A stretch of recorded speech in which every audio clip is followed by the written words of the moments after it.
কিছুদিন পরেই 2026-এর বিধানসভা ভোট এবং বিধানসভা ভোটের আগেই তৃণমূল কংগ্রেসের ঘরে একজন নতুন অতিথি পদার্পণ করলেন। এটাতে তৃণমূল কংগ্রেস কিছুটা খুশি হলেও সিপিএম এর জন্য এটি বড় ধাক্কা, কারণ এই ব্যক্তিকে সিপিএম এর একজন পরিচিত নেতা এবং পরিচিত মুখ হিসেবে সবাই চেনে। তার রিসেন্টলি সাক্ষাৎকারে তিনি বলেছেন যে সিপিএম এর থেকে তিনি রীতিমতো ইগনোরেন্স পাচ্ছেন। সিপিএম দল থেকে যে সম্মানটা তার পাওয়া উচিত সেই সম্মানটা তিনি পাচ্ছেন না। দিনের পর দিন আমি দেখেছি কি কারণে, কোন কারণে আমাকে হঠাৎ করে আস্তে আস্তে আলাদা করে দেওয়া হলো। আর একই সঙ্গে বাংলাতে বিজেপি আসতে দেবেন না এই মোটিভ নিয়ে তিনি তৃণমূল কংগ্রেসে যোগ দিলেন।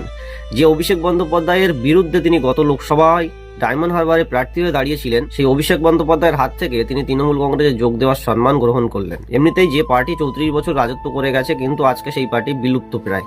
তারপরে আবার একজন সেখান থেকে বেরিয়ে এসছে, সেখানে দাঁড়িয়ে সিপিআইএম দলের একটা 440 ঝটকা লাগবে এটা তো নিশ্চিত।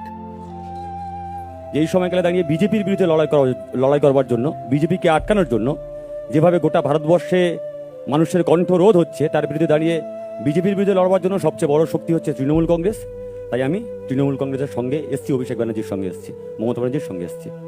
আমার নীতি নৈতিকতা বিজেপিকে আটকাবো, ফ্যাসিস্ট শক্তিকে আটকাবো। সেই নীতি, এই যে বলছে না ডিল হয়েছে, হ্যাঁ ডিল হয়েছে। বিজেপিকে পশ্চিমবঙ্গের মাটিতে আটকাবো, বিজেপিকে ঢুকতে দেবো না, এইটাই ডিল হয়েছে আমার। যদি কেউ আসতে চায় তৃণমূলে, ভালো লোকেরা, আমি সুযোগ দেবো না। তরুণ প্রজন্মের কোনো প্রতিনিধি আসতে চাইলে আমি সুযোগ দেবো না তাদেরকে দলে ঢুকে মানুষের জন্য কাজ করার। এত গায়ে জ্বালা কেন?